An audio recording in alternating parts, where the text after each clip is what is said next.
आज हम लोग सेकेंड जो पार्ट है स्टार्ट करेंगे। पहले दिन फर्स्ट पार्ट था, आज सेकेंड पार्ट स्टार्ट करेंगे। ठीक है, तो पहले मैं आज कल का जो सवाल था वो पहले सॉल्व कर दूं। पहला सवाल था find the gradient of the straight line joining two points, है ना। उसके बाद क्या निकालना था, उसका इक्वेशन भी निकालना था, है ना। तो मेरे ख्याल से अगर इक्वेशन निकल में आ जाता है तो ग्रेडियंट में निकल जाना चाहिए था ना।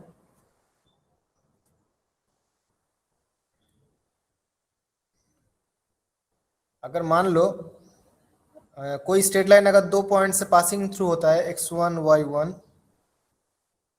और x2 y2, देन मैंने बोला था ना कि उसका जो ग्रेडियंट होता है क्या होता है, y2 minus y1 divide by x2 minus x1, यही ना होता है। Yes sir. क्यों? क्योंकि जो इक्वेशन होगा वो इस तरीके का होगा, y minus y1 divide by x minus x1 is equal to y2 minus y1 by x2 minus x1। अब हम लोग जानते हैं जो ग्रेडियंट जो फॉर्म था वन पॉइंट पासिंग, वो किस तरीके का था, ये होता है ना। Yes sir. तो अगर इसको अगर इससे कंपेयर करेंगे तो इनका वैल्यू क्या होगा, ये होगा। Yes sir. ठीक है, मतलब दो पॉइंट अगर दिया जाएगा तो उसका ग्रेडियंट क्या होगा, y2 minus y1 by x2 minus x1, ये होगा ग्रेडियंट। समझ में आया? Yes sir. तो पहला का जो पॉइंट था क्या था, 0, -4 एंड 3, -1, है ना। तो उसका ग्रेडियंट क्या होगा, y2 minus y1 by x2 minus x1 that is equal to -1 plus 4 by 3 minus 0 that means 3/3 that is equal to 1। ठीक है ना, समझ में आया?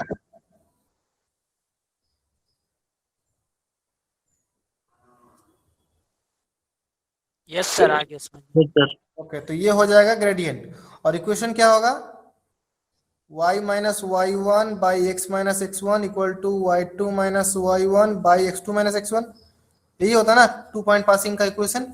Yes sir, yes. बस यहाँ पर पुट कर दोगे तो निकल जाएगा। मेरे ख्याल से ये निकालने की जरूरत नहीं पड़ेगा ना, यहाँ सिर्फ x1 y1 x2 y2 इसका वैल्यू पुट कर देंगे तो इक्वेशन निकल के आ जाएगा। Yes sir. ठीक है, ये तो एक प्रोसेस गया निकलने का। अब मैंने ये भी बताया था कि अगर इक्वेशन अगर निकल जाए तुम्हारे पास तो वहां से तो हम ग्रेडियंट उसका निकाल ही सकते हैं ना। जैसे कि मान लो इसका इक्वेशन क्या निकला था, स्ट्रेट लाइन का इक्वेशन क्या निकला था ये बताओ, मैं वहां से बता दे रहा हूँ। स्ट्रेट लाइन का इक्वेशन क्या निकला है बताओ, एक नंबर वाला पहला जो प्रॉब्लम था, स्ट्रेट लाइन का इक्वेशन क्या निकला है, x minus y is equal to 4। x minus y is equal to 4, ये निकला ना।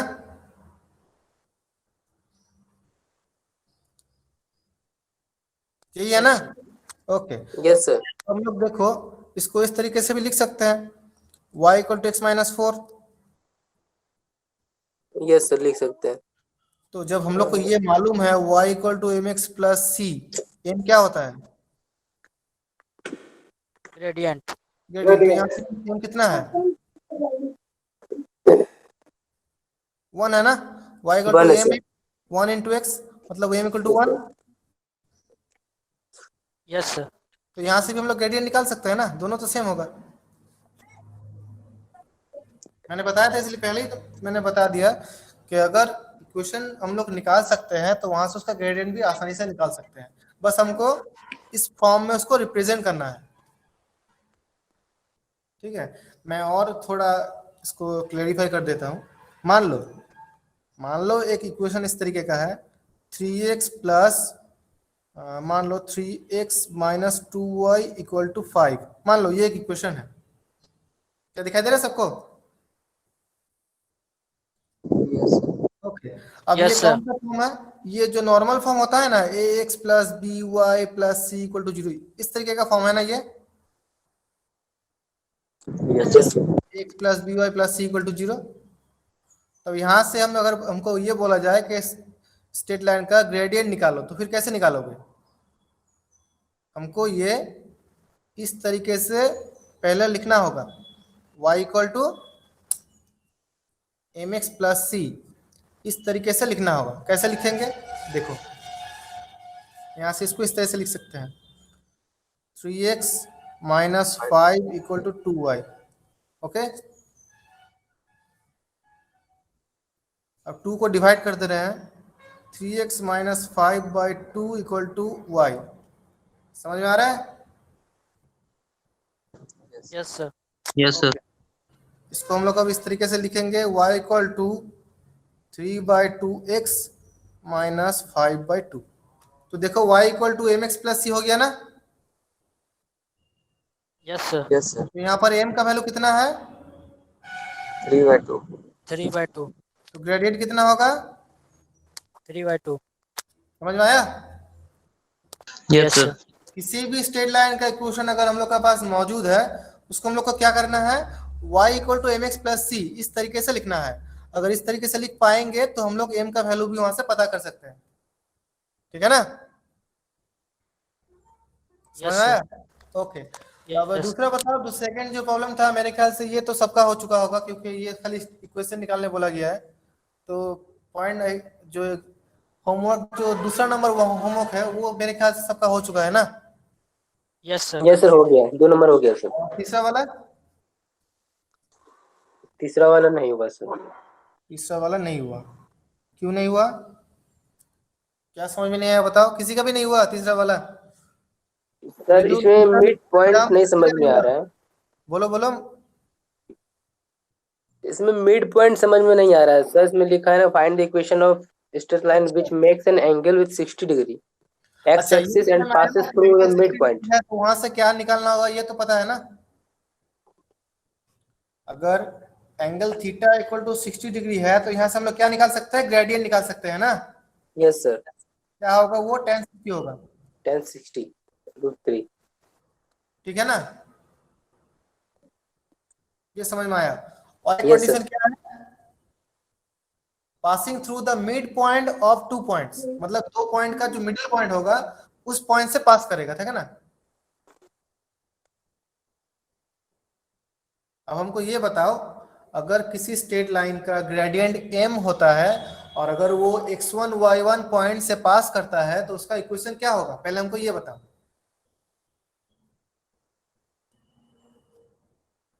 ये पहले बताओ, फिर मैं बाकी का जो सवाल है वो पूरा कर दूंगा।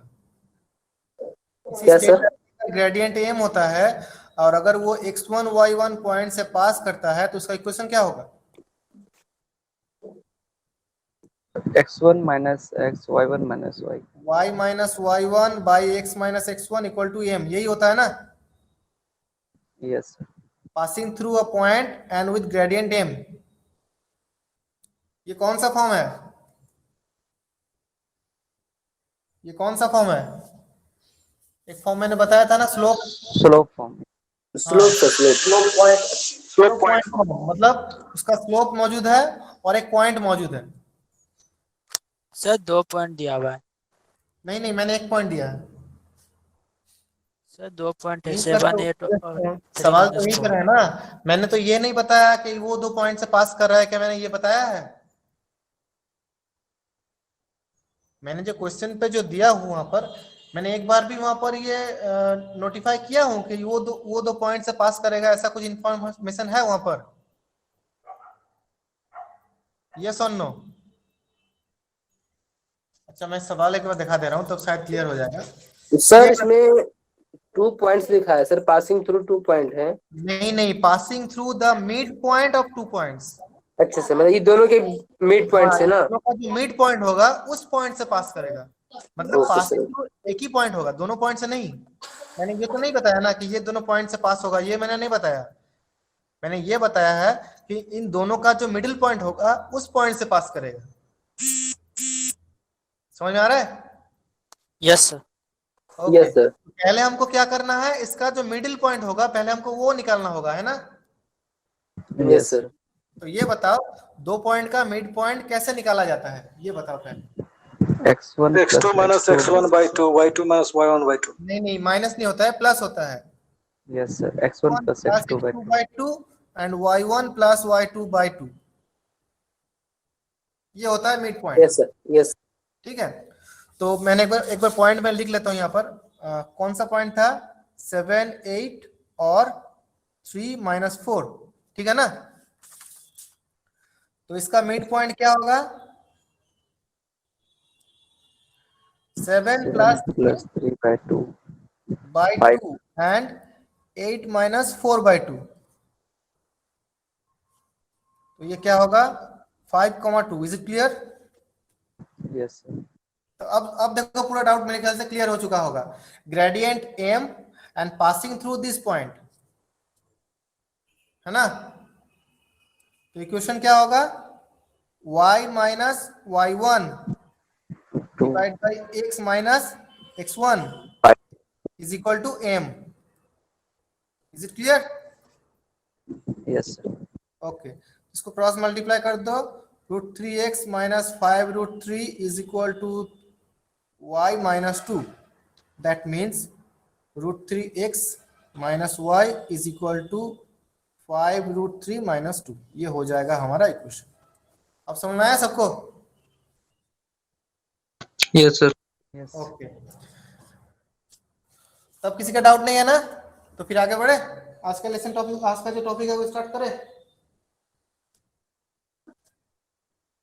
Yes, sir.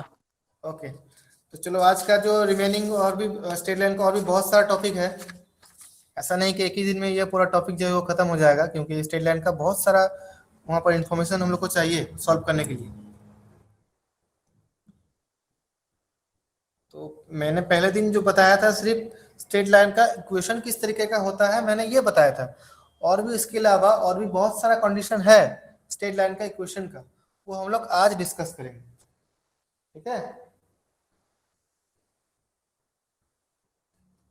तो पहले हम लोग देखेंगे क्या? पहले हम लोग ये देखेंगे angle between two straight line. मतलब क्या? दो स्ट्रेट लाइन के बीच एंगल। दो स्ट्रेट लाइन का बीच एंगल कैसे निकाला जाए?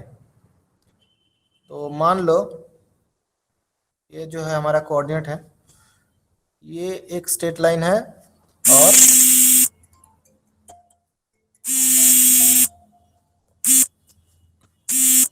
ये एक स्ट्रेट लाइन है,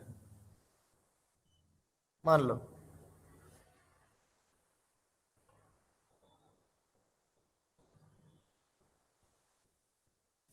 ठीक है, हम लोग मान लेते हैं y = m1x प्लस, इसका इक्वेशन हम लोग मान लेते हैं y = m2x प्लस c2।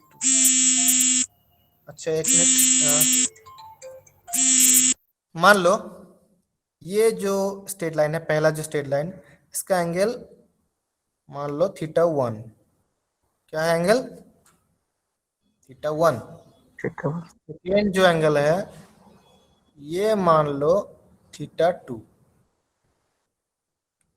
ठीक है, दो स्ट्रेट लाइन है, दो स्ट्रेट लाइन एक्स एक्सिस का साथ जो एंगल हो रहा है वो है, पहले का जो है θ1, दूसरे का है θ2।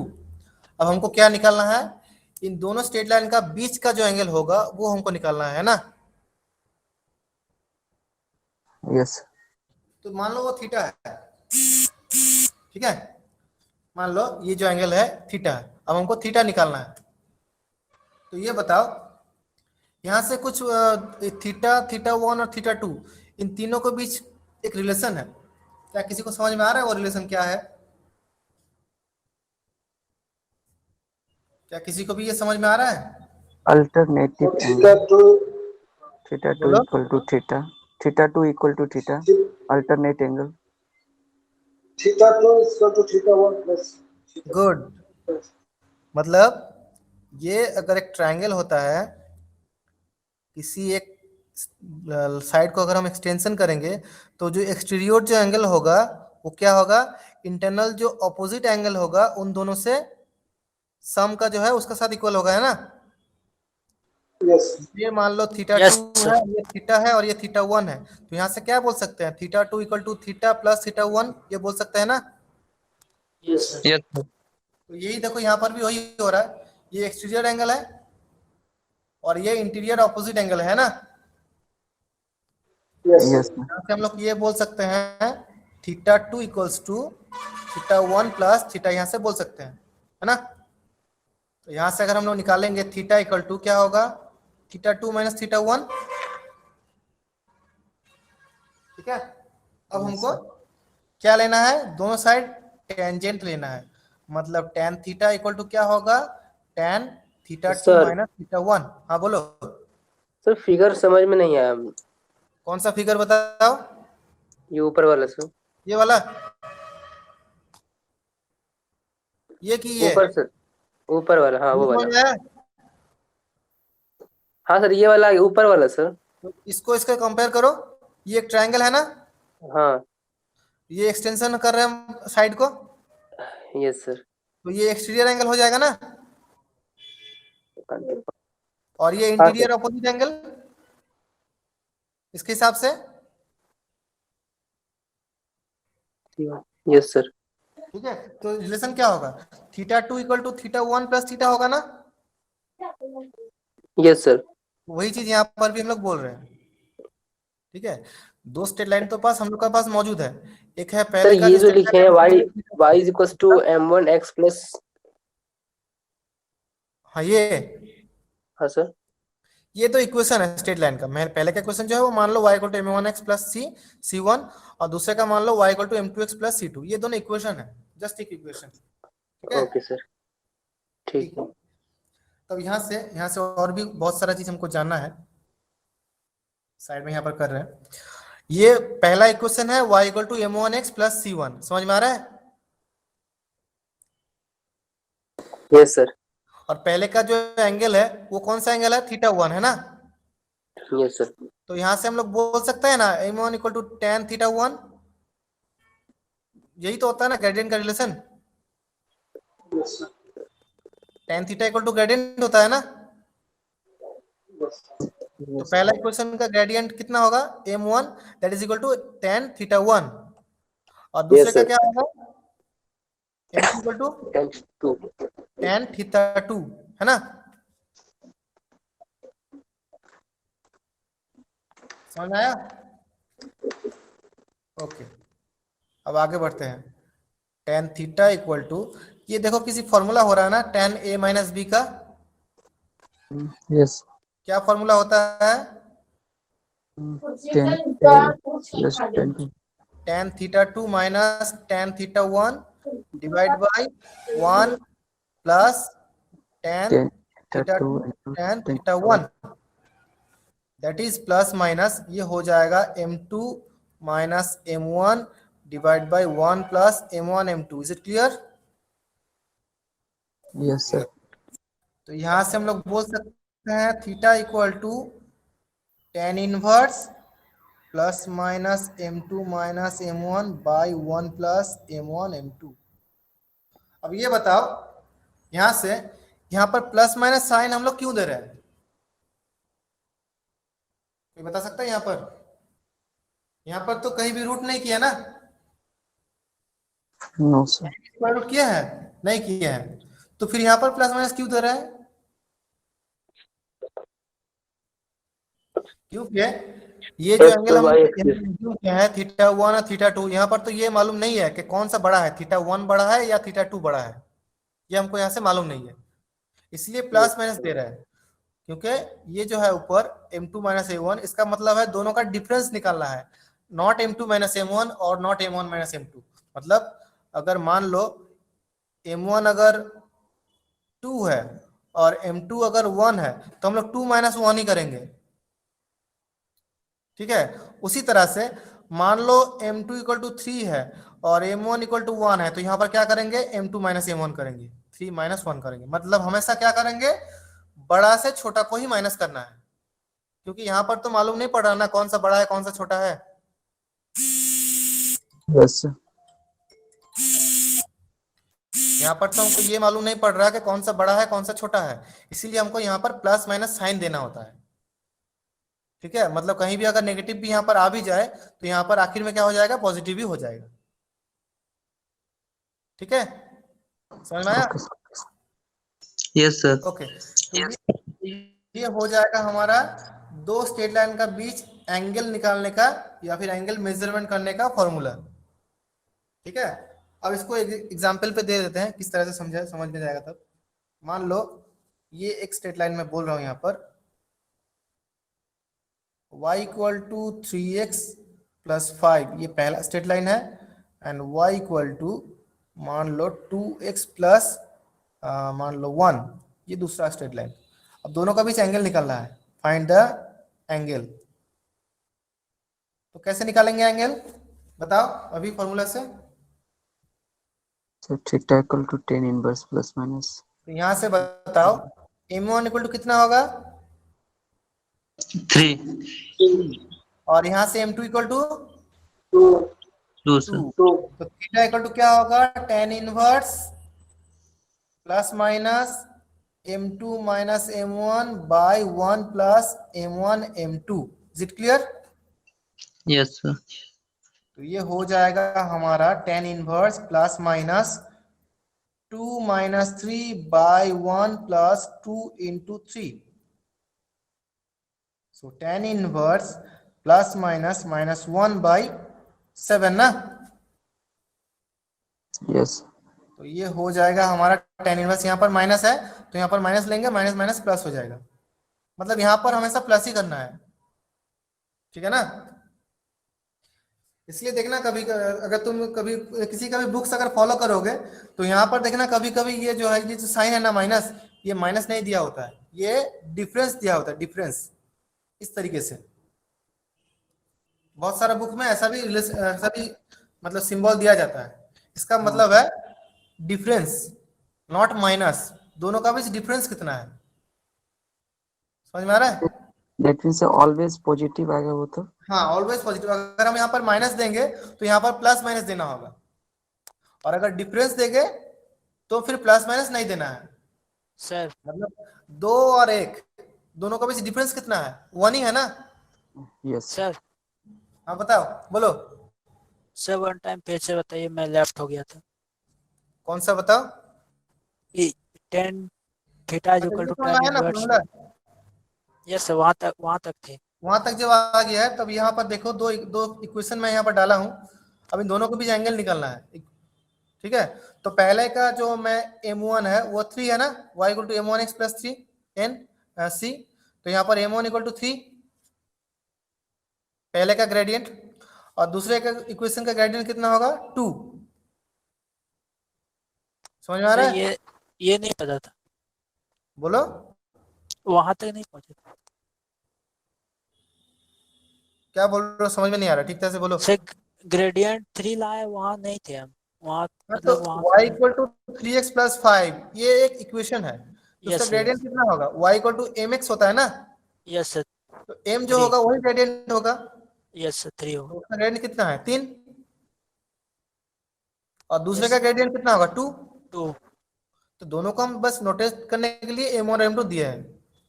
यस अब फॉर्मूला दोनों का बीच एंगल मान लो थीटा है, मान लो, तो हमको थीटा निकालना होगा।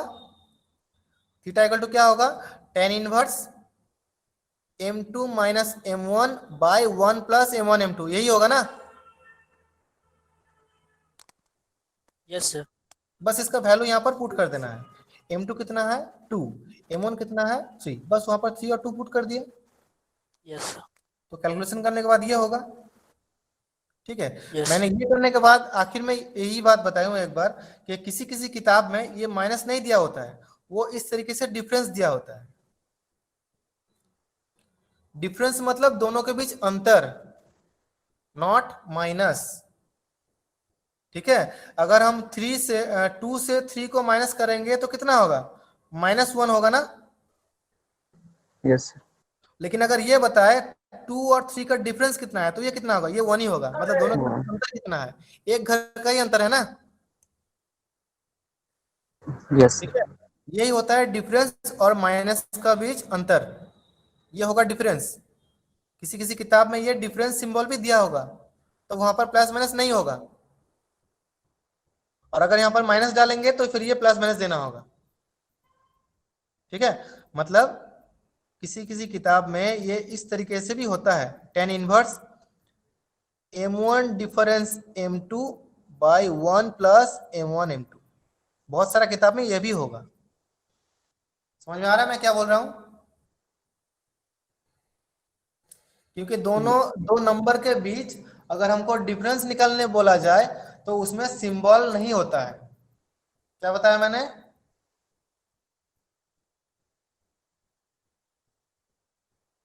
धनीराम, गुलशन, कुछ भी बताओ। प्रभात, आवाज नहीं आ रहा था सर। अच्छा नहीं आ रहा है? आ रहा है अभी सर। आ रहा है।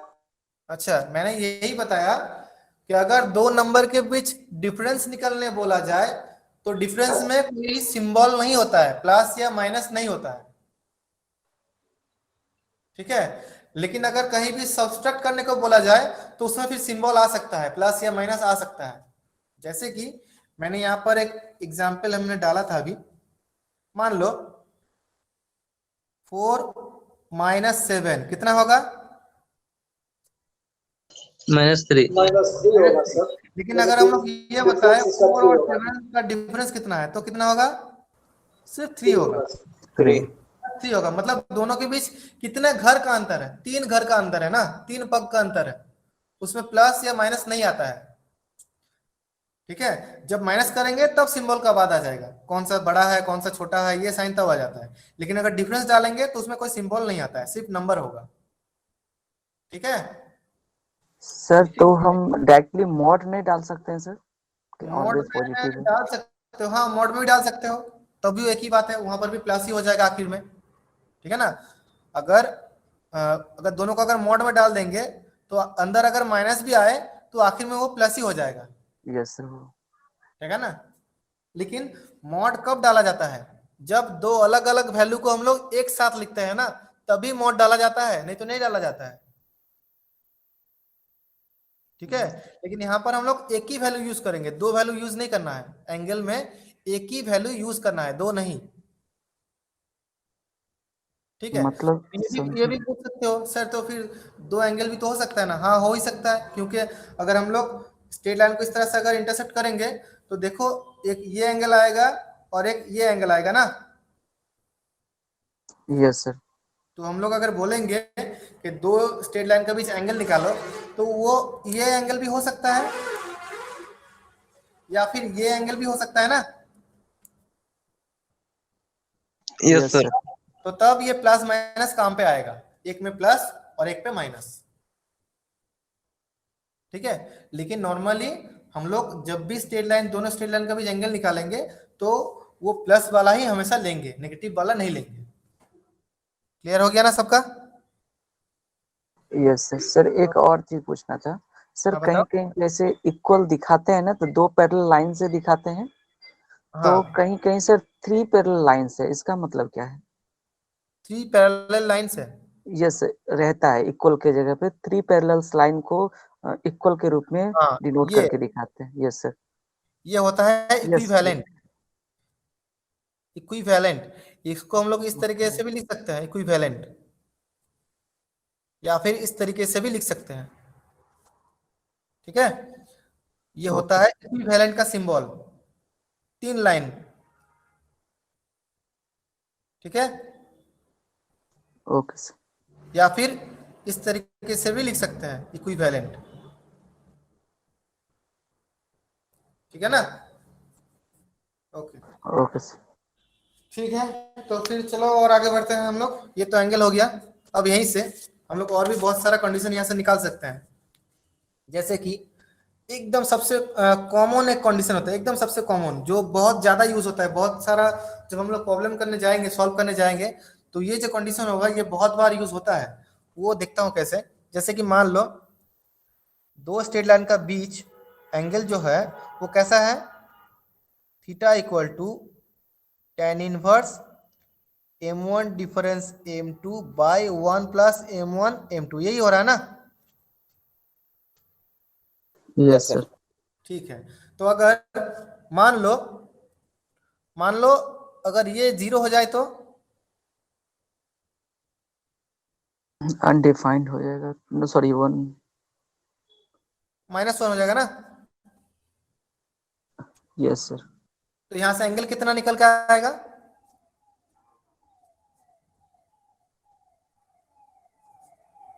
ये हो जाएगा ना, समझ में आ रहा है? Yes sir. ओके, तो ये 0 बाई क्या हो जाएगा, इन्फिनिटी हो जाएगा ना, तो इन्फिनिटी होता है tan 90, है ना?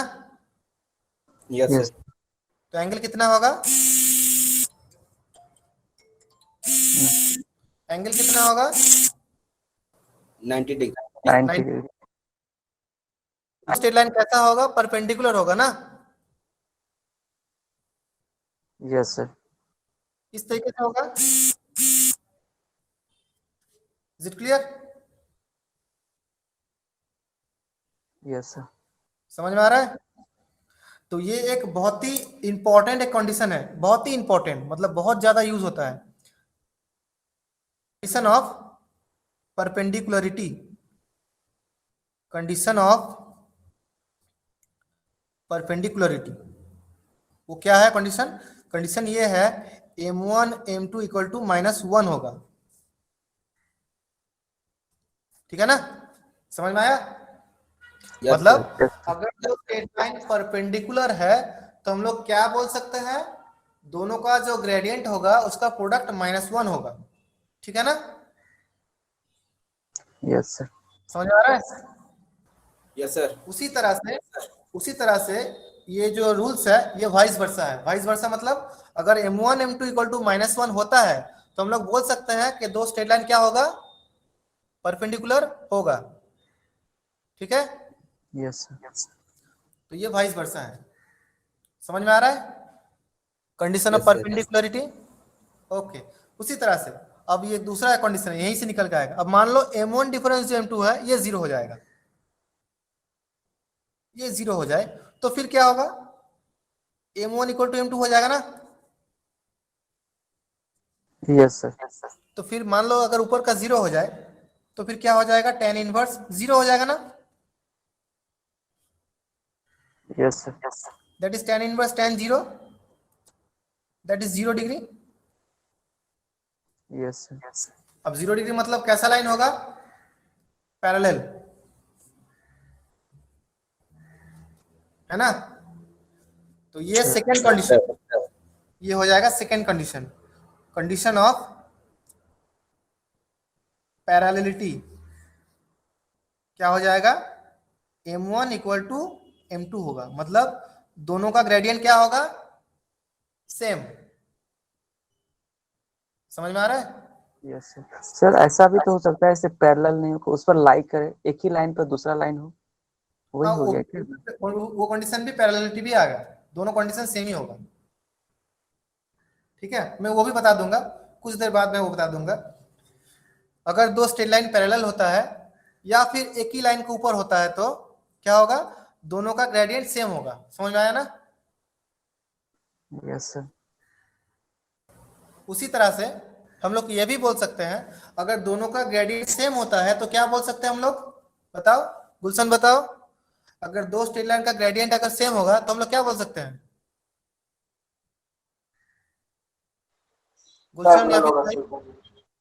गुलशन? Parallel line. पैरेलल होगा, इसको हम लोग बोलते हैं क्या, वाइस वर्सा, ठीक है? मतलब अगर दोनों का ग्रेडियंट सेम होगा तो दोनों स्ट्रेट लाइन कैसा होगा, पैरेलल होगा, और अगर दोनों का प्रोडक्ट -1 होगा तो कैसा होगा, दोनों स्ट्रेट लाइन परपेंडिकुलर होगा।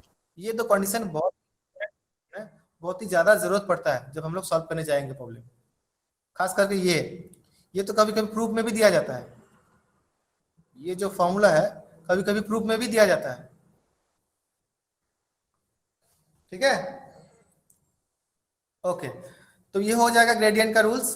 अब कुछ स्पेसिफिक फॉर्म पे आते हैं, पैरेलल और परपेंडिकुलरिटी का कुछ और स्पेसिफिक रूल्स है लिखने का। वो किस तरीके का होगा, वो होगा इस तरीके से, मान लो ये एक स्ट्रेट लाइन है, मान लो ax plus by plus c equal to 0, मान लो ये एक इक्वेशन है, मान लो, दिखाई दे रहा है सबको? Yes sir. ओके, अब Yes, अगर sir. अगर हमको ये बोला जाए इसका पैरेलल इक्वेशन कैसा होगा, the straight line parallel to 1 कैसा होगा? इसका इक्वेशन होगा ax plus by plus k equal to 0। मतलब क्या चेंज होगा? चेंज क्या होगा? सी की जगह के आ जाएगा। सिर्फ एक कांस्टेंट चेंज होगा। और अगर सी भी अगर एक हो जाए तो एक ही स्ट्रेट लाइन हो जाएगा, है ना। और अगर इसका वैल्यू अलग होगा तो फिर इस तरीके से पैरेलल होगा। समझ में आ रहा है? मतलब क्लियर नहीं दिख रहा है सर। हाँ बताओ। मतलब दो पैरेलल स्ट्रेट लाइन के बीच अंतर क्या होगा? चेंज क्या होगा? सिर्फ कांस्टेंट का चेंज होगा। सिर्फ किसका चेंज होगा? कांस्टेंट का। कांस्टेंट का चेंज होगा। कांस्टेंट का चेंज होगा। उसी तरह से equation of straight line perpendicular to 1, इसका परपेंडिकुलर होगा तो कैसा होगा? परपेंडिकुलर होगा तो कैसा होगा? इस तरीके से होगा bx माइनस ay प्लस के इक्वल टू 0। मतलब कुछ समझ में आ रहा है कैसा चेंज होगा? डिफरेंस हो जाएगा दोनों। हाँ, ये सर नहीं समझ में आया सर। जो कांस्टेंट है वो इंटरचेंज होगा। हाँ बोलो, ये समझ में नहीं आया? ऊपर वाला सर इंटरचेंज कैसे? ये वाला, ऊपर। हाँ इसका साथ इसका इंटरचेंज कैसे हुआ ना। हाँ सर। ठीक है, मैं ये बता दे रहा हूँ। पहले ये समझ में आया पैरेलल का? हाँ हाँ। ये समझ में नहीं आया ना? ठीक है, तो मैं इसी से तुमको दिखा दे रहा हूँ। देखो पहला इक्वेशन क्या था? ax plus B Y plus C equal to 0, है ना। अब इसको मान लो y equal to M x plus C, इस फॉर्म पे लिखना है तो क्या होगा? ये हो जाएगा हमारा B Y equal to minus A X minus C. समझ में आ रहा है? Yes sir. तो यहाँ से y इक्वल टू क्या होगा? Minus A by B X minus C by B. Is it clear? Yes तो इसका m1 कितना होगा? Minus A minus A by B. समझ में आ रहा है ना? Yes sir. समझ में आ रहा है? Yes, sir. ओके, अब ये बताओ कंडीशन ऑफ परपेंडिकुलरिटी क्या था? सर m1 into माइनस 1, है ना। Then what product of gradient is minus. हाँ, m1 m2 equal to minus 1 होता है ना अगर परपेंडिकुलर होगा तो। Yes sir. ओके, अब यहाँ पर m1 का वैल्यू पुट कर दो तो कितना होगा? तो यहाँ से m2 कितना निकल के आएगा? b by B by A. b by A. इसका मतलब इसका इक्वेशन हम लोग लिख सकते हैं ना इस तरह से, y equal to B by A X plus K. Yes sir. Okay, अब इसको सिंप्लीफाई करो, A Y equal to B X plus A K. तो ये हो जाएगा हमारा B X minus A Y plus A K equal to 0 होगा। Yes sir. तो देखो ये हो रहा है ना, यस और नो? Yes sir. लेकिन सर आपने sir ax plus B Y plus C equal to 0 लिया था, तो फिर हाँ, उसको कैसे सर k के रूप में लिखे आप? ये कांस्टेंट है ना, कांस्टेंट हम लोग अलग करेंगे ना। ये पहले का कंडीशन, पहले का जो इक्वेशन था उसका वैल्यू था c, लेकिन इसका कुछ अलग होगा। इसका तो हमको मालूम नहीं है ना। जब दोनों नहीं लाइन सर। अलग है तो दोनों का कांस्टेंट भी चेंज होगा, अलग ही होगा। ओके। इसलिए इसको अलग कांस्टेंट हम लोग मान के चले। ये जो स्ट्रेट लाइन है और ये जो स्ट्रेट लाइन है, दोनों क्या एक है या फिर अलग है? अलग है सर। अलग है तो इसका कांस्टेंट भी अलग ही होगा ना। Yes sir. यस। समझ में आया ना? इसलिए यहाँ पर भी देखो, यहाँ पर भी हम लोग के डाले हैं, सी नहीं डाले हैं। मतलब अगर स्ट्रेट लाइन अगर सेम होगा तो ये सी हो जाएगा, और अगर अलग होगा तो इसका कुछ अलग वैल्यू निकलेगा, है ना। हमको ये सर नहीं देखना है इसका कांस्टेंट क्या है, ये हमको नहीं देखना है। हमको ये देखना है कि इसका कंडीशन कैसा है। अगर पैरेलल होगा तो ये दोनों सेम होगा, ठीक है। और अगर परपेंडिकुलर होगा तो क्या होगा, नंबर इंटरचेंज होगा, मतलब इसका जो कांस्टेंट है वो इंटरचेंज होगा और साइन जो है वो भी चेंज होगा। Is it clear? Yes sir. देखो यहां पर भी वही आ रहा है ना, पहले क्या था, ए एक्स प्लस बी वाई था, लेकिन उसको जब पैरेलल निकाले तो क्या हो गया, एक तो ए और बी इंटरचेंज हो गया और बीच में जो प्लस था वो यहाँ पर माइनस हो चुका है। Yes. समझ में आ रहा है, पकड़ पे आ रहा है सब कुछ? Yes sir. Yes. Yes. ये जो मैंने रूल्स यहाँ पर दिखाया हूँ ये डायरेक्ट करने के लिए, मतलब ये हम लोग एक प्रॉब्लम को डायरेक्ट सॉल्व कर सकते हैं। मतलब हमको ये बोला जाए, एक एग्जांपल मैं यहाँ पर डाल रहा हूँ तो समझ में आ जाएगा। देखो, let an equation 3x plus 2y plus 5 equal to 0. Find the straight line perpendicular to the given equation and passing through 1, 2। मान लो क्वेश्चन समझ में आया सबको?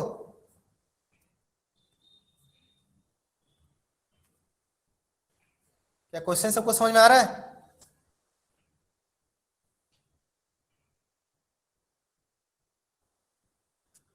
सुना दे रहा है मेरी बात सबको? Yes, sir. साहिल, गुलशन, सर क्लियर नहीं दिख रहा है।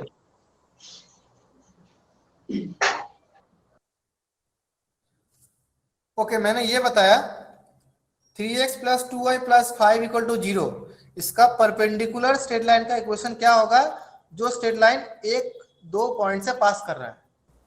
समझ में आया? Yes sir. ओके, तो पहले हमको ये देखना है कि इसका परपेंडिकुलर इक्वेशन क्या होगा। पहले ये बताओ, 3x plus 2y plus 5 equal to 0, इसका परपेंडिकुलर स्ट्रेट लाइन क्या होगा, यहां से बताओ, M1 करके सर। बोलो। ये नंबर इंटरचेंज होगा ना, यस सर। मतलब 2x और बीच Yes, में प्लस होगा, ये माइनस होगा, 3y। Plus k equal to 0। समझ में आ रहा है? Yes sir. अब यहाँ पर एक अननोन टर्म है ना, इस पे एक अननोन टर्म है ना, यस सर। Yes. क्या है k, तो हमको इसका वैल्यू अभी निकालना है। समझ में आ रहा है? Yes yes sir. सर। कैसे निकालेंगे? ये स्ट्रेट लाइन देखो कितना पॉइंट से पास कर रहा है, तो 1 पॉइंट। 1,2। मतलब क्या, यहाँ पर x का जगह 1 और y का जगह हम लोग 2 यहाँ पर पुट कर सकते हैं ना। Yes Yes. सर। यहाँ पर पुट कर दो, एज हमको ये लिखना है, as the straight line passing through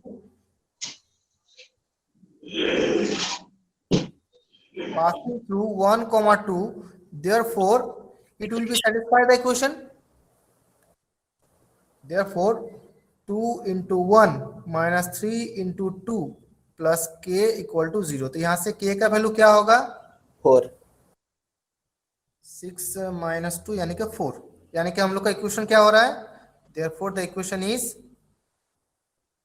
क्या होगा, 2x minus 3y plus 4।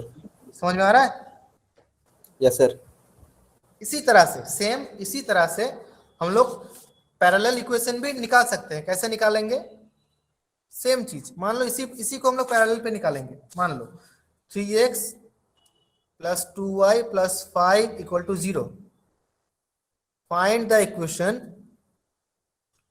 Of a straight line parallel to 1 and passing through 1, -1। मान लो इसी स्ट्रेट लाइन का पैरेलल स्ट्रेट लाइन का इक्वेशन निकालना है, जो स्ट्रेट लाइन कौन सा पॉइंट से पास कर रहा है, 1, -1 पॉइंट से पास कर रहा है। समझ में आ रहा है? Yes sir. तो पहले हमको ये जानना है कि इसका पैरेलल इक्वेशन क्या होगा। 3x plus 2y plus k. Yes, इसका पैरेलल इक्वेशन होगा, पैरेलल स्ट्रेट लाइन क्या होगा, 3x plus 3x 2 plus 2y plus plus k. के इक्वल टू 0। अब यहाँ पर अननोन टर्म कौन सा है, के। हमको भी क्या निकालना है, के का वैल्यू निकालना है। तो ये जो इक्वेशन निकालने बोला है स्ट्रेट लाइन का, ये कौन सा पॉइंट से पास कर रहा है, 1 comma 1 -1. minus 1. पास कर रहा है ना। इसका मतलब 1 -1 इस इक्वेशन को क्या करेगा, सेटिस्फाई करेगा, है ना। Yes, sir. यहाँ पर x का जगह 1 और y का जगह -1 हम लोग क्या कर सकते हैं, पुट कर सकते हैं। तो यहाँ पर क्या लिखेंगे, as the straight line to passing through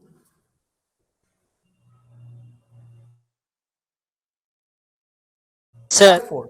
हाँ बोलो। यहाँ पे चेंज नहीं होगा सर? नहीं, यहाँ पर पैरेलल है ना, yes sir.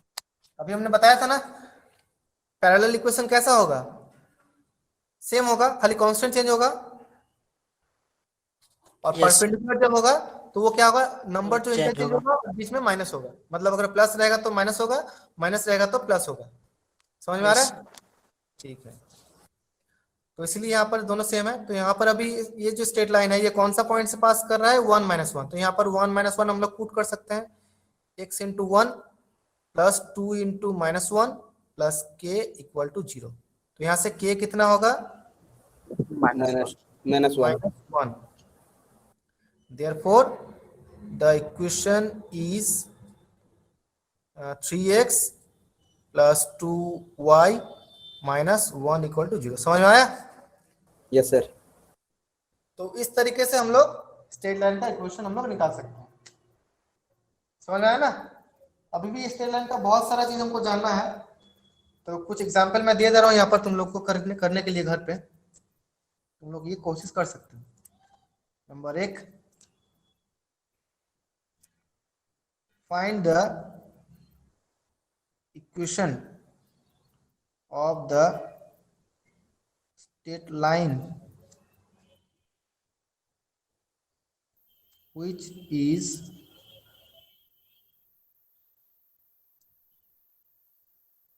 perpendicular to the straight line 7x minus 5y plus 10 equal to 0 and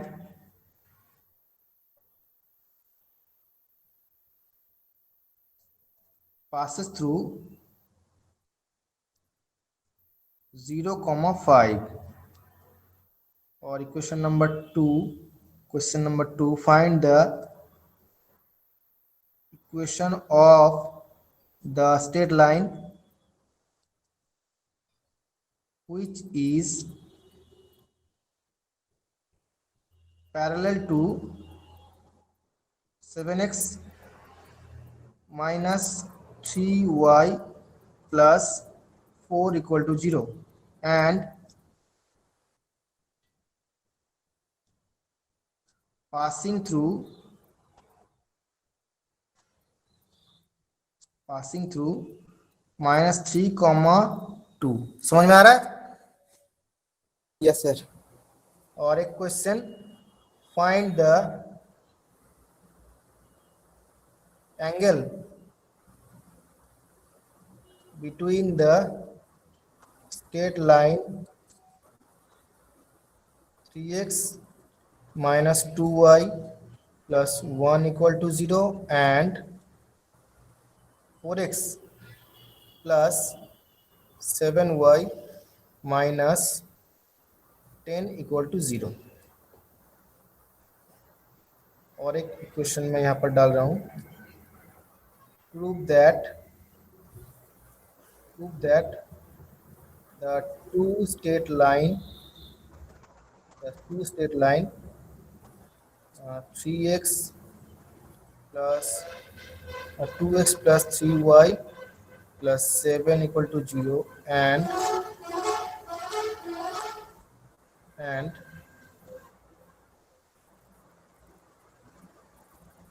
3x minus 2y plus 5 equal to 0 are perpendicular to each other. ये 3 क्वेश्चन तुम लोग सॉल्व कर सकते हो। समझ में आया? तीसरा क्वेश्चन समझ में आया? चौथा क्वेश्चन जो मैंने लिखा है यहाँ पर समझ में आया? Yes sir. यहाँ पर क्या करना होगा? अगर परपेंडिकुलर प्रूफ करना है तो क्या करना होगा? m1 m2 equal to m1 m2 equal to -1 हमको दिखाना होगा। मतलब पहला स्ट्रेट लाइन का ग्रेडियंट और दूसरा इक्वेशन का ग्रेडियंट हमको निकालना है, दोनों को प्रोडक्ट करना है। अगर दोनों का प्रोडक्ट -1 आता है तो हम लोग क्या बोल सकते हैं? दोनों स्ट्रेट लाइन परपेंडिकुलर होगा। Is it clear? Yes sir. Okay, ठीक है, चलो आज का क्लास हम लोग यहीं पे खत्म करते हैं अभी। है